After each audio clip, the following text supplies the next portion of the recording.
Assalomu alaykum, hurmatli tomoshabinlar.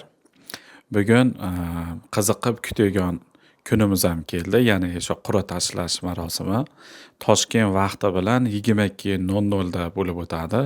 Amerika Qo'shma Shtatlarida bo'lib o'tadi. Ya'ni John Kennedy Center deb yozilgan Vashingtonda joylashgan ekan. Xudo xolasa bugun O'zbekiston qaysi guruhga tushadi hamda guruhda kimlar bo'ladi? Taxminlar juda ko'p chiqdi. Hammada har xil fikrlar. Agar bu videoni hozir ko'rib turgan bo'lsangiz, albatta kimlar tushishini taxmin qilib ko'ringlar. Bugun aniq qur'a tashlangandan keyin aniq javobi chiqadi. Komandamizga omad tilaymiz, ya'ni O'zbekiston milliy terma jamoasiga.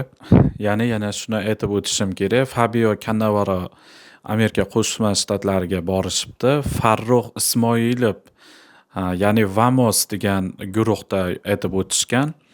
Fabio Cannavaro og'ir vaznli afsonalar bilan AQShda deb post qo'yishgan. Buning ichida Ronaldo bor, afsonaviy braziliyalik Ronaldo, Cannavaro, qolganlari qarib ketgan, to'g'risi tanimadim. Balki yoshligimda uncha futbolga qiziqmaganim uchun ham tanimay turgan bo'lsam kerak. Bu rasmni qo'yaman, ko'rasizlar, o'zlaring taniganlaringni yozib o'tasizlar hamda qur'a tashlanganigacha sizlar fikrlaringni yozib o'tinglar. Albatta hammamizga bu qiziq, balki sizlar taxminlaring to'g'ri chiqib qolishi mumkin. Qaysi davlatlar bilan biz shu guruhda qatnashamiz. Sog' bo'linglar, salomat bo'linglar. Videoni o'rtoqlarga, futbolga qiziqganlarga bir ulashib qo'yinglar hamda kanalimizni qo'llab-quvvatlaysizlar degan umiddaman. Salomat bo'linglar, rahmat.